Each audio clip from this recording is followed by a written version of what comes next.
Good evening. As Anna mentioned, I was the recipient of SSP leave in semester 2 of last year, for which I would like to thank Dr. Karl Kramer and also express my gratitude to the faculty that I was able to undertake that leave and that I was granted it. This is the topic of my thesis. It brings together two great interests of mine, one being opera and the other being museum curation, the curation of works of art in art museums. I see this as being a kind of lens through which to look at opera, but also, and the opera house or the operatic museum, also to look at the art museum and to notice differences, to notice similarities, and to gain new perspectives about how each of these institutions work and how they inform our perceptions of works of art. There is a very strong parallel here in the rise of the modern art museum from the let's say the mid-17th century, as well as the rise of opera, the creation of the opera repertoire, and the formation, the formation of the modern repertoire opera house. These events occurred over a period of around 400 years, which is roughly the same period as the rise of opera from the beginning of the 17th century. I trace these developments all the way into the 20th century, where one of the words up there, curating, the notion of curation became revised during the 20th century. The curator had previously been quite an invisible force in the art museum, and all of a sudden they became extremely visible. And I will go into a little bit of detail on that. But in terms of curation, it has often been said, and it's often been thought, that with curating art museums, that this process began in the late 18th century, roughly around the time of the opening of the Louvre Museum, around 1790s, and that early attempts at curation were really rather primitive. And during the last 20, 30 years, there's been a lot of work done on the history of curation, and it's now seen that curation was quite a sophisticated process even 2,000 years ago. It's nothing new, it's just that we haven't really recognized it. So basically, for me, the idea of curation is that the need in humans to create things, to create ideas, to create objects, brings about the need to curate them, to organize them, to analyze them, to place them in relation to one another. There is an author and a book which has given me a lot of food for thought during my research work. That book is David Lowenthal's The Past is a Foreign Country. I'm fascinated by the idea, particularly working in opera, that the repertoire is more or less looking backwards into the past. There are new works being produced, but they are not remaining in the repertoire. We tend to look back to the past for repertoire, back into the more distant past to revive, for example, the Baroque repertoire, what happened during the 20th century. And it seems to me that there's an ever greater distance between the works that we deal with and the position we are in time. We attempt in all kinds of ways to get closer to those works, to keep them alive, to engage with them, but the fact is they are always receding in time.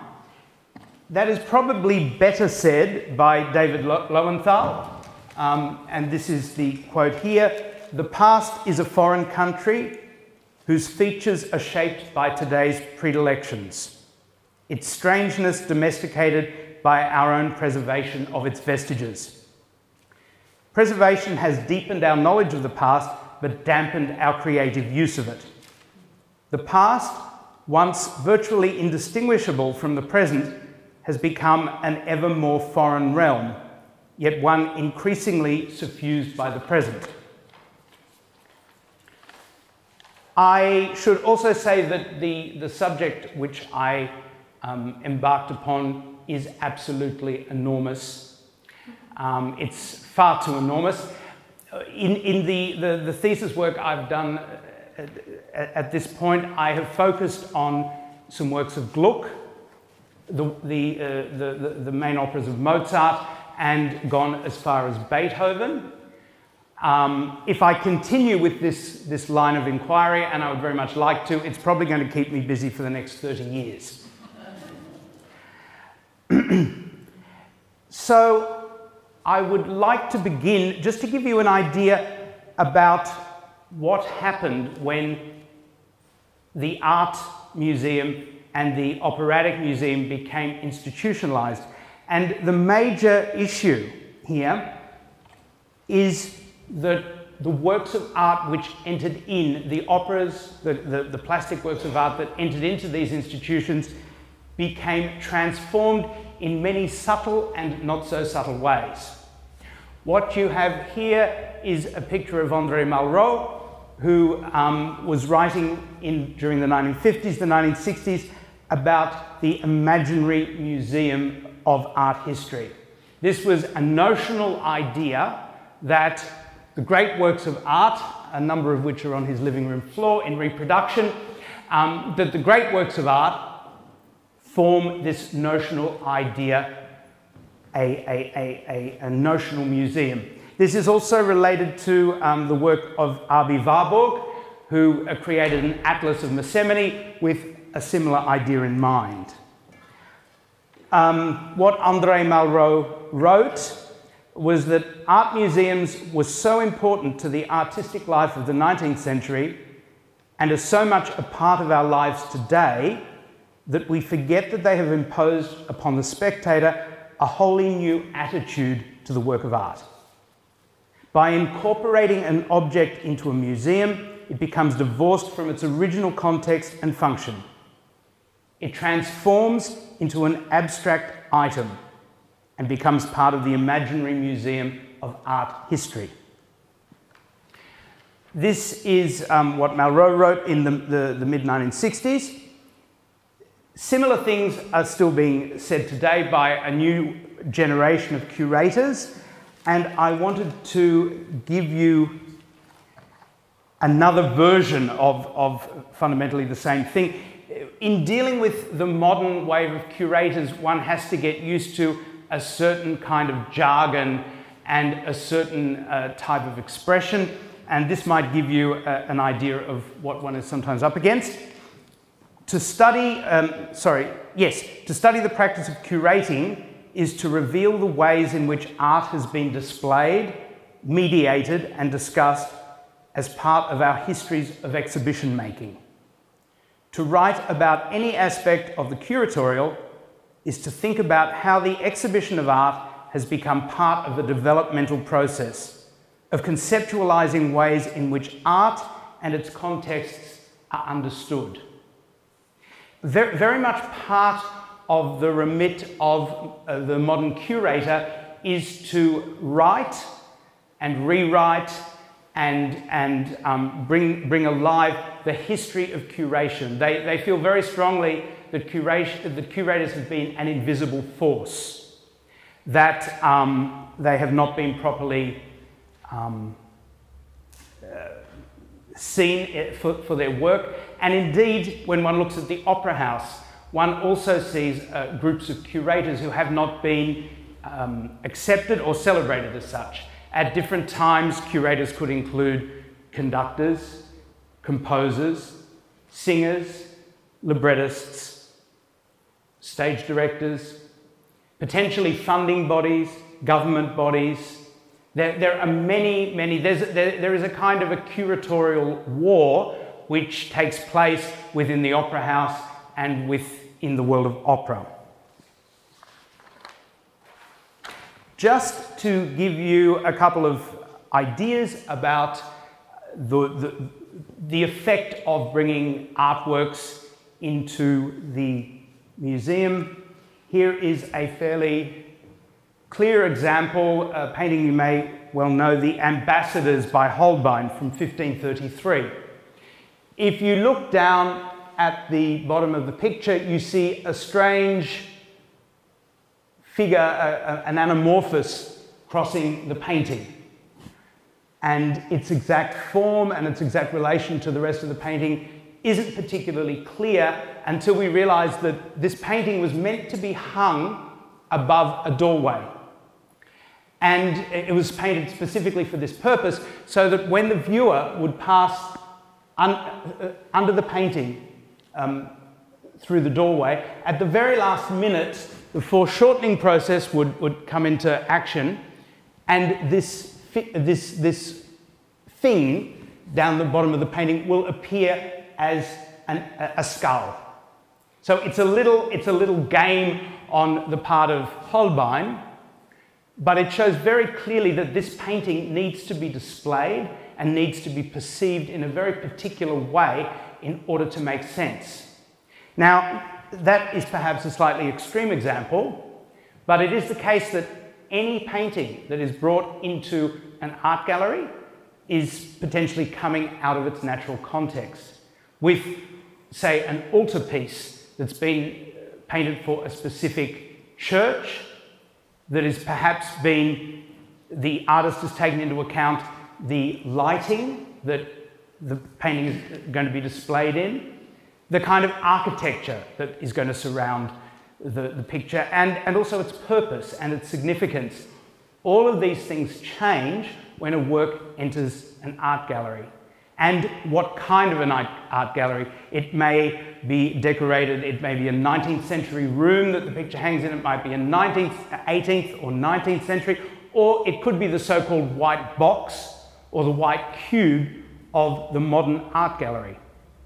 In the same way, a very intimate portrait that was perhaps painted for a private person to hang in a small room in their house, when it enters an enormous art gallery, becomes transformed.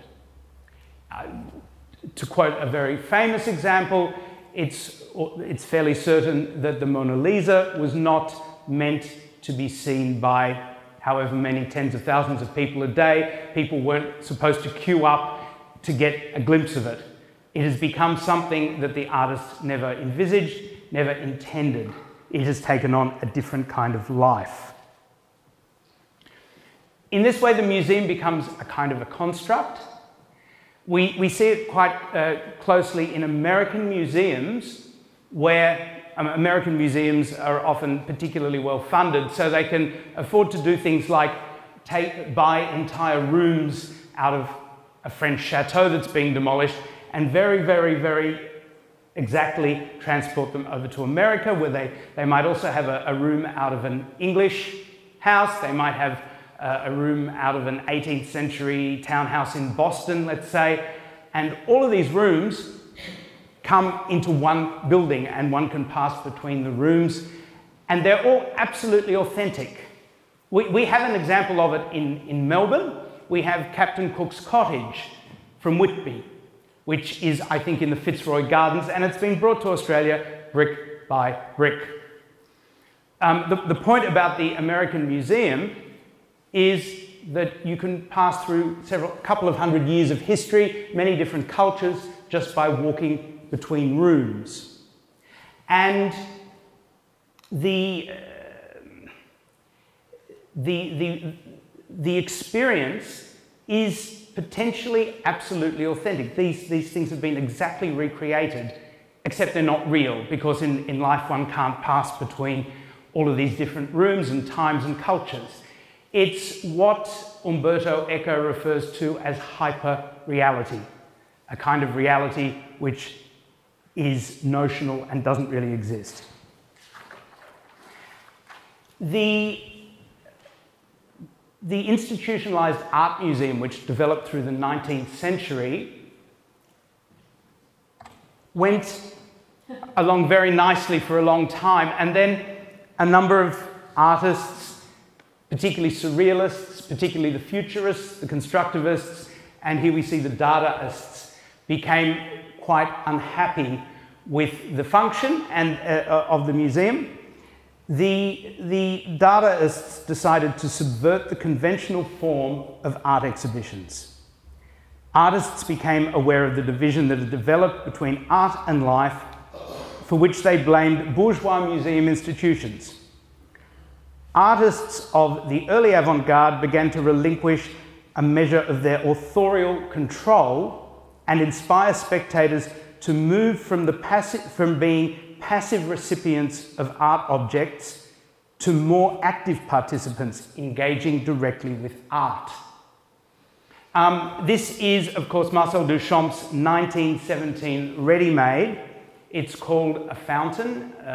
That's the title of the work. It is, in fact, as you can see, a porcelain urinal. And it is one of the most potent images, I think, still remains so, of the idea of what should you, what are you able to put in an art museum, and does it thereby become a work of art? In terms of the idea of spectators moving from being passive recipients to more active participants, I have another image. This is of an exhibition that took place in New York in 1942. The exhibition was called First Papers of Surrealism. And I must admit, I've forgotten exactly how many miles of string which were hung by Duchamp. The idea was that the spectator became very much aware of their own body, and they're very much aware of the space, and had to negotiate as they walked around this exhibition to actually interact with the works of art. These are just two of many, many examples of artists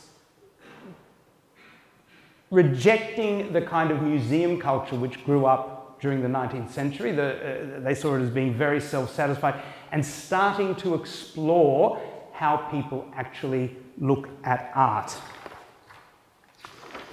Now, you may say, what on earth has that got to do with opera? And it's a fair question.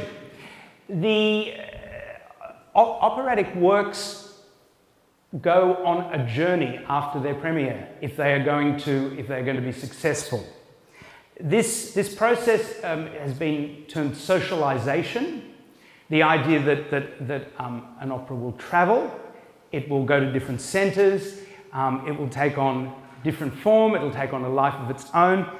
I have used slightly different terminology. I've gone to Charles Darwin and used the idea of the survival of the fittest. And my idea is that in order to survive and enter the operatic repertoire, an opera has to have some kind of a Darwinian imperative to adapt and to survive in the marketplace. The kinds of things, therefore, that can happen to operas when they start to travel on their journey into the operatic museum include, and this is around, I'm talking here from the period of Gluck, from the period of Mozart, the 18th century into the 19th century. Such works, as they begin to cross borders, are routinely translated into the vernacular. As that happens, the actual text can often, the adaptation can become extremely free, and the exact meaning of the text can become somewhat distorted. Typically, with an 18th century opera, let's say a work such as Figaro or Don Giovanni of Mozart, that opera will lose its recitatives. It will lose the secco recitatives, and it will be replaced with dialogue. This was the Singspiel tradition. So already a great part of the composer's work, and not a small part of the librettist's work, is being lost, and instead of sung recitative, we have spoken dialogue. Works were absolutely altered to fit to local conditions. This was done without very much thought, and certainly with no apology. So, for example, within a few years of The Magic Flute being written, it had travelled to Paris, where it was rewritten to form a Jacobean allegory. It was also given in London in various fantastical guises, with things like Tamino being cast as a woman rather than a man, which was not at all unusual at the time. In certain centres, the practice of pasticcio was very strong, particularly in London, where that was a typical operatic device. So works would be made up of a series. A Mozart opera would also contain music from his other works, could also contain popular folk songs. The piece was literally cobbled together. And this also is reflected in the idea of insertion arias, where in a typical performance of an opera, the diva, the prima donna, at a certain point would step out of her character, walk forward on stage, and sing several arias with which she had had success in other places, from other operas, by other composers. It was a very standard practice. Nobody thought anything of it. I've also mentioned the idea that the types of voices that sang roles very, very often changed enormously. So Don Giovanni, who we understand today as probably being a bass baritone, was very often sung by a tenor. The first time it was sung in America, in New York, it was sung by Garcia, who was a tenor. This was a standard practice, but the idea of something like a role like, for example, Tamino being sung by a soprano would seem extremely odd to us today, but it used to happen quite normally. If you look at old scores, you often see dots over the musical notes, and this is the practice of puntatura, whereby pretty much any voice type could sing an operatic role, and it was literally rewritten, often by the singer, sometimes by the music director. These were all typical processes. These were all typical things that happened to operas, and at a certain point during the 19th century, it was different in different centres. One of the places where it began was London, where there was a strong tradition of men of letters, literary people being interested in opera and often in performing opera. And they, of course, came from the idea of complete works, editions of the complete classics. And they suddenly became aware of the idea that the works that were being performed were not what the composer wrote.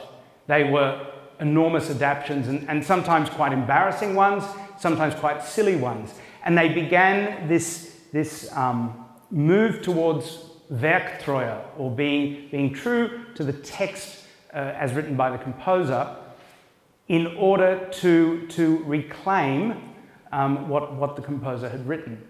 This process was a gradual one. In the case of Mozart, for example, it accelerated around 1870, 1880, when the first complete Mozart edition, what we call the old Mozart edition, was published, and people could see, sometimes for the first time, exactly what Mozart had left on the page. So, on the one hand, we have these very, very far-reaching adaptations, and then we arrive at a point where people stop and say, hang on, what exactly did the composer write? And this goes hand in hand with the notion of the opera house as being an operatic museum. Now this happened quite clearly in Paris. I've mentioned the Louvre Museum, which was an extremely... It is still one of the most famous and considered one of the most significant museums in the world. And by the middle of the 19th century, this is from 1861, there was a critic who was discussing the Paris Opera. And he said that the Paris Opera must become an operatic Louvre, a place where classical works could alternate with our great modern productions. This would provide the invigorating energy necessary to give shape to a new generation of composers and artists. In this transformation, we see opera moving far from its place as entertainment and becoming a historical entity. There is an interesting book that came out by William Gibbons. The book's called Building the Operatic Museum, and it discusses particularly what happened in Paris during the late 18th and early 19th centuries. He writes that the function of the operatic Louvre was at least in part for the education of opera-goers, a documentary history of music dramatised in living colour. In this scenario, the Paris Opera would serve the same role as the Louvre Museum, the model institution for preserving historical masterpieces. If you go into just about any of the big European museums, a lot of what you see there will have arrived in that place partly due to war, the spoils of war, and appropriation. In particular, with the Louvre, for example, Napoleon's campaigns were a big part of them acquiring collections. As it was at the French Revolution and during the Terror, they acquired collections from the aristocracy, sometimes had to hide them away for a few years, and then brought them out. It is even said that art lovers in Paris would give Napoleon's armies lists of paintings which they had seen in Italy during their grand tour, and asked to have brought back to Paris, and it happened. Now, this also happened in opera. The same kind of appropriation took place because some of the great French opera composers, you may laugh when I say it, but Mozart, great French opera composer, Gluck, then we have Meyerbeer, we have Offenbach, Lully. These are people who the French claimed as their own. This is from 1870, from another critic. Gluck is and will remain the founder of the French drama lyric. With this title, he is French in the same way as Meyerbeer, and France should have the right to lay claim to him. He was generally spoken of as being a French composer because of his significance in the revival of opera after the death of Rameau. And occasionally it was mentioned, if it had to be, that he was Bohemian. Mozart was completely appropriated as a French composer, and in a double kind of irony, he was also called the Raphael of French music, because Raphael had also been claimed by the French as a national artist. He'd never been to France, and he was clearly Italian, but he had also been appropriated by them. So I would like now to look at one of the ideas that comes out of this, and that is the idea of sorry, I'm just finding it. Yeah, the idea of the growing sense and search for authenticity that happened at the end of the 19th century.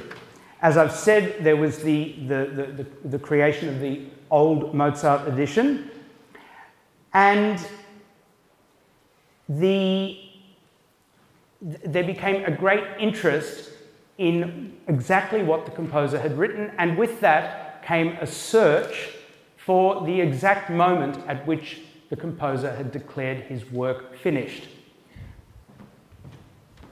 I have here, this is the new Mozart edition. This is the new Mozart edition of Don Giovanni, which came out during the 20th century. It looks very nice and impressive. I can tell you it cost a lot of money. It basically gives you two options. Mozart wrote Don Giovanni for Prague. It gives you the version that he wrote for Prague very easily. He then revised it for Vienna, and you can go to a little appendix at the back and find the music that he wrote for Vienna. The fact is that when it's performed today, it's almost always performed in a hybrid version of both. But this score gives us a sense that we have the authentic Mozart work. That is the function of these kinds of editions. Now, into the 20th century, this notion has been challenged, and there are a new group of scholars. They include people like Dexter Edge, Alan Tyson, Ian Woodfield, who have taken a great deal of interest in secondary sources. So they've gone into a lot of detail about Mozart's working practices, where there would very often be three scores, three apparently autographed scores of any of his operas. Two would be kept at the theatre, where he would be making changes as the work was in progress. The third would be at his home. That was his own autograph. Very often when he was in at the theatre, he would enter in information, he would make changes, and it very often did not get into his own autograph. So these secondary sources and the idea that there might be a whole lot more variance to Don Giovanni or Figaro or Così fan tutte has emerged. And, well, in the words of Ian Woodfield, it would not be wrong to think of a Mozart opera as an unending stream of slightly different versions. Now, all of a sudden, a Mozart opera becomes a much more fluid thing. They have suggested that what Mozart was dealing with was more this than that complete edition. And this was all very negotiable. If somebody couldn't sing a particular aria, it went, and something else was put in. The folders could be shuffled around. The piece was more like what has been called an open work or an opera aperta, also by Umberto Eco. It has also been postulated that one of the reasons that we have this idea of a fixed work is because of Mozart's early death. And they have speculated that if Mozart had have lived longer, he would have continued to create new versions of his works. And it was only his death that stopped that. Now, there is a very similar, in terms of arriving at a version and preserving these works in some kind of a way, there is a very clear parallel in the world of the art museum. This is an engraving by Hogarth, and it's called Time Smoking a Picture. So we have Old Father Time, and he is, as you can see, blowing smoke at a picture, which will send the varnish darker, which was the great problem in all art museums. What do you do with pictures when the varnish inevitably starts to fade? If you're a connoisseur, an art connoisseur, you may rather like the fact that the picture has aged somewhat or is not quite as clear to be seen. It also, the varnish does often have a particular quality, and that is, as it darkens, it lessens any of the changes to the tonal values in the original painting. That is to say, some artists have used colours which start to change in strange ways and deteriorate. So if you simply take the varnish off, you often arrive at a picture which does not look as the artist left it.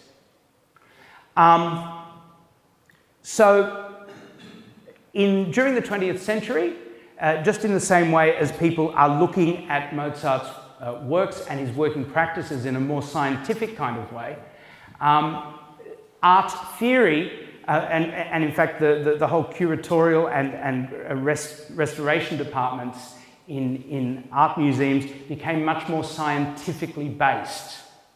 So there were restorers who believed that they could cut right through the glaze of varnish that had been put on the top of the painting, and they could get right back to the artist's original work and then happily varnish it again in a new, improved kind of varnish that would not deteriorate so quickly.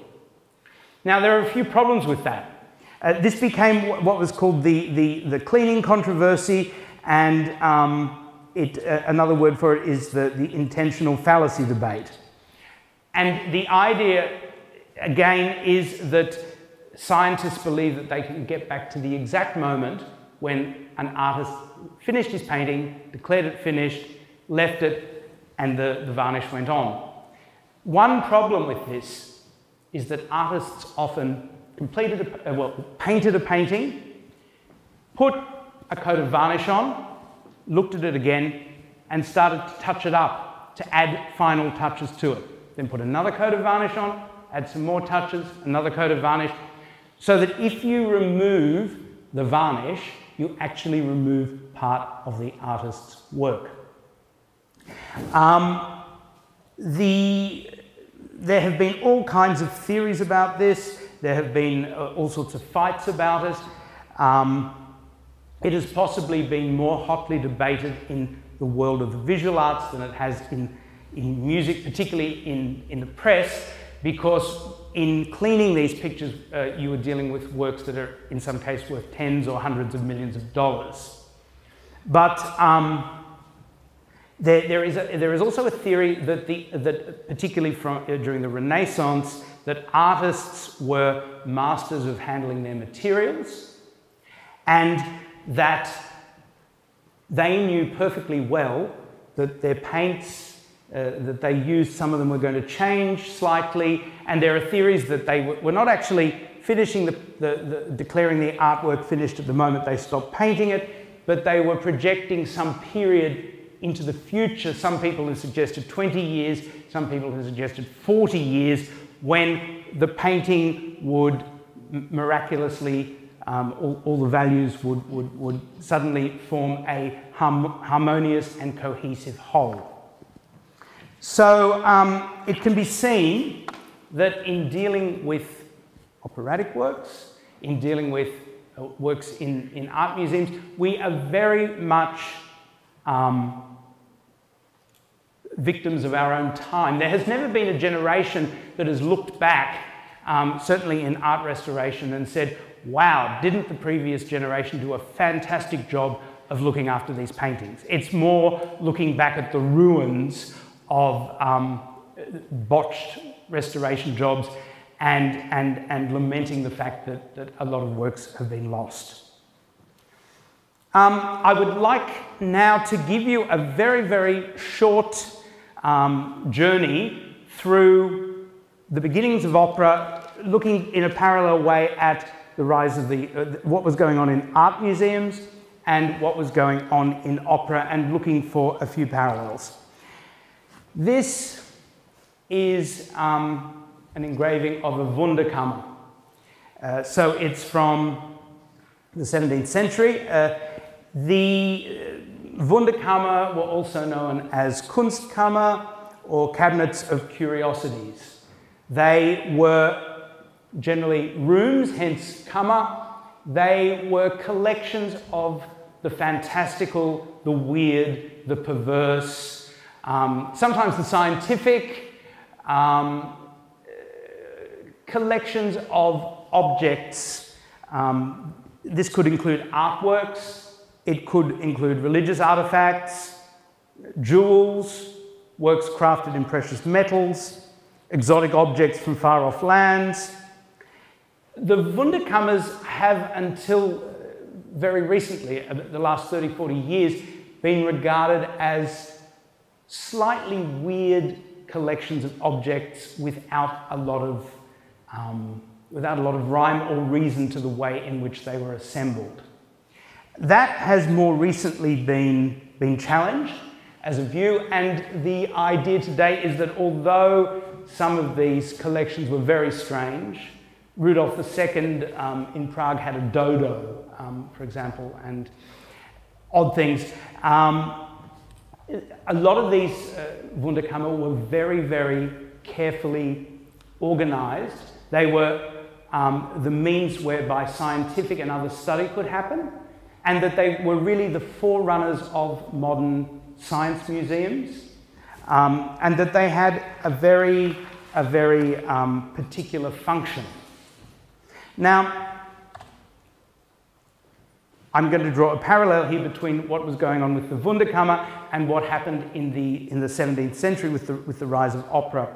This is one of the ways, one of the origins of opera. This engraving is from 1610, and it is a street entertainment in Venice outside St. Mark's. The idea would be that if you were to cover this particular entertainment that's going on, you would have a prototype opera house. So that is one of the origins from, if you like, the Commedia dell'arte of the opera. There are other forebears of opera. This is an intermedio from 1592. It's a very lavish entertainment, as it was a wedding feast for Fernando of de Medici. And you can see that it is quite fantastical. It's not clear from this engraving, but they have done quite a lot of work into how all the, if you like, special effects were managed. These kind of presentations were very much multimedia presentations. Here's another one from Paris. This is Rameau's Dardanus from 1760. This is the set design, but it lasted for many years in the repertoire and was considered incredibly lavish. Now, from the rather esoteric beginnings of the Florentine Camerata, the opera became a huge spectacle and often a very expensive one. Now, if you were to consider one of these performances, what would you see? You would see, from the audience vantage point, you would see a collection on stage of the rare, the fantastical, and at times the perverse. You would see natural phenomenon mimicked. Often it would invoke the violence of nature.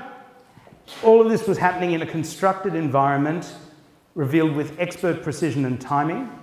You would see and hear diverse collections of musical instruments, some very exotic, painstakingly constructed sets, often with lavish architectural forms, which may be antique, may be fantastical, virtuoso displays of scientific knowledge, stage effects like fire, flood, storm, presented in according to commentators at the time, a very lifelike way. There was also a morbid, if you like, interest in the unnatural, which was, of course, the castrato. There was also an element of connoisseurship, because the timbral qualities of the castrato voice was very highly prized. And there was also at this time an unprecedented rise in virtuoso singing in all voice types. There was a peak of specialization reached in singing around this time, so that the whole spectacle of one of these lavish operas provided a rarefied, a complex experience bordering on the unreal. In fact, a Wunderkammer animated into performance mode. Now, you could say, well, that's all very nice, and that's all in your own imagination, and indeed it certainly is, but in looking into art history and some of the developments over the last 20 years, there has been a great development and an interest in how the Wunderkammer functioned. In particular, there was a whole way in which objects were found, how the cabinets were opened, how people used the objects, and this notion of being a theatre of the world. The Wunderkammer from this period is increasingly being talked about as being a performative space. Now, moving into the 18th century, the Wunderkammer, due to war, due to changes in the political structure of Europe, the Wunderkammer were disbanded, and in their place eventually comes the prototype of the modern art gallery. Before we go on to that, I just want to show you this rather lovely drawing, which is of a castrato singing an extraordinary vocal line, which happens to just jump over the top of San Marco in Venice. And down the bottom, where it finally lands, probably at the end of this extraordinary cadenza, it says trillo. So there's a little trill at the very end.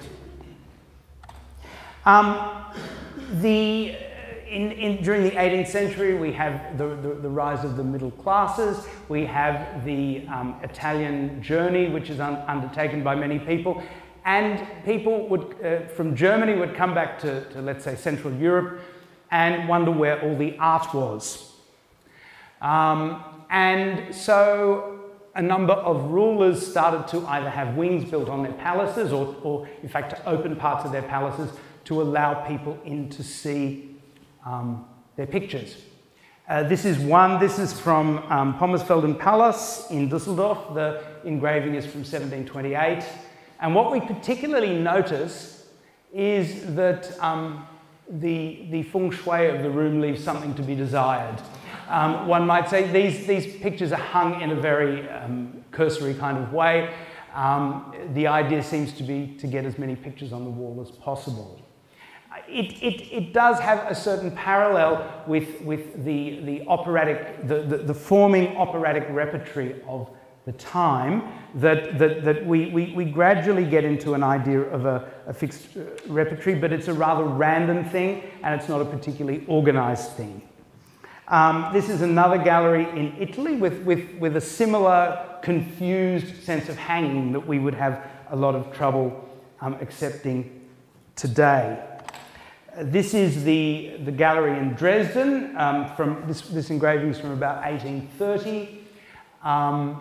And you can see that it's rather difficult to see a lot of these works, particularly the ones that are up high. And the way they did it, they would take their opera glasses to the art gallery. And in that way they could see the works that were higher up. With these galleries, just like I mentioned about the Paris Opera becoming an operatic Louvre, in the formation of these art galleries, there was the question, what were they trying to do? Were they trying to educate the people who came to the gallery? Were they merely trying to entertain them? And it was, in fact, a little bit of both.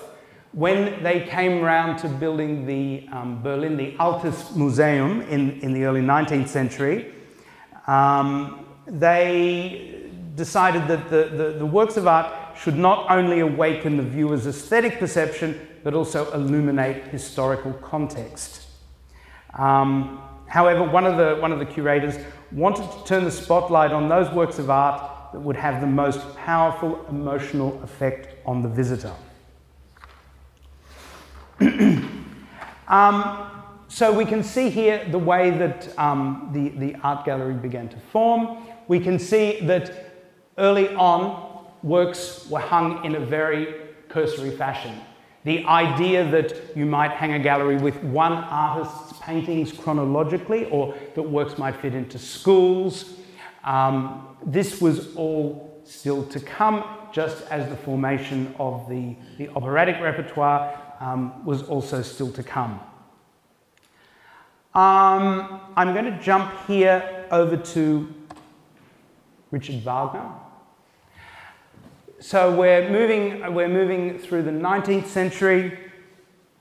This is the first production of The Flying Dutchman, Der Fliegende Holländer, in Bayreuth. This set was built, and not personally, but it was approved by Wagner. That's what he wanted his opera to look like, and it conforms quite closely to the stage directions which he gave. Here is another view of this early productions. Again, Wagner being his own librettist, I have not read anywhere where he expresses dissatisfaction with how his operas looked. And this was, of course, done under his own, this is what he worked to create and conducted them.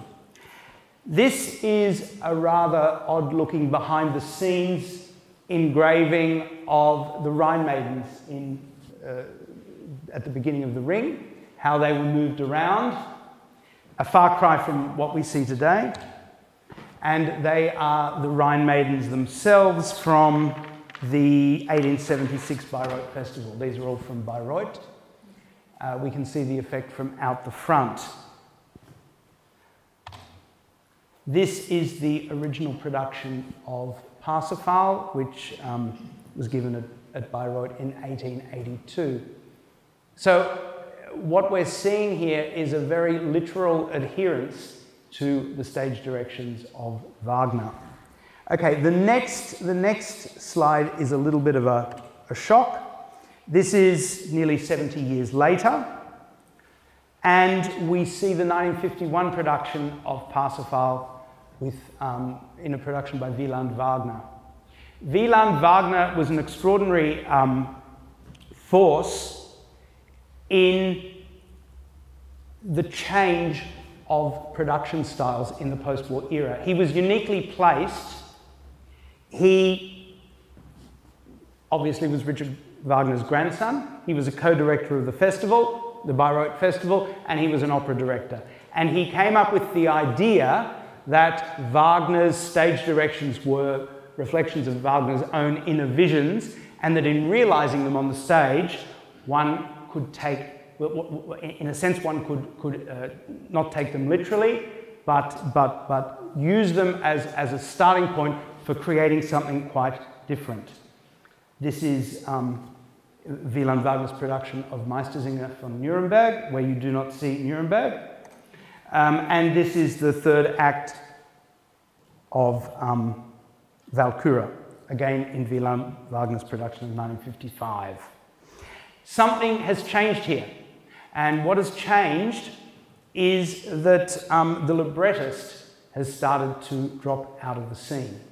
The librettist, without whom the opera can be written, has fallen away, and with Wieland Wagner we have at least the beginnings of Regietheater, where the librettist's instructions start to be ignored, the time and place in which the work's set can be changed, the actual text of the opera, the libretto, can be changed, and all sorts of new ideas can be introduced. And in a way, the libretto becomes an idea which can be played upon by the stage director. So there's this change, there's this huge change in, I would call the post-war era, the era of the supremacy of the stage director. Now, something very, very similar, in fact, terribly similar, occurred with museum curation in the post-war period. Curators became more and more visible. There's a famous curator, Hans Ulrich Obrist, who began, this is during the 1960s. The idea is that the actual works of art themselves become less important. In fact, not only the works of art, but the artists themselves become less important. And the actual exhibition, the context in which they are presented becomes more and more important and more dominant. The 1990s, for example, were defined as the curator's moment, where the curator steps into the limelight. In fact, moves to the front of the queue ahead of the artist himself in many cases. Just to conclude, what we see in the modern opera house is a strange kind of two-tiered structure. On the stage, we see extraordinary visual effects. We see locales, we see costumes, we see situations which often have got very, very little to do with the libretto. It seems like the libretto is almost like a score on which the director plays in order to find new perspectives on the operatic work. In terms of the musical values of the productions, what we see is an ever greater interest in authenticity, in what is written in critical editions, in getting back to historicism, looking at performance practice, ever more looking at the idea of authenticity while the stage goes away on its own little journey. So, to conclude, I'm quoting David Lowenthal again from his book, celebrating some of its aspects, expunging others, we reshape the past in line with present needs. How do we alter what we recall, what we chronicle, and what we preserve? Memory, history, and relics of early times shed light on the past.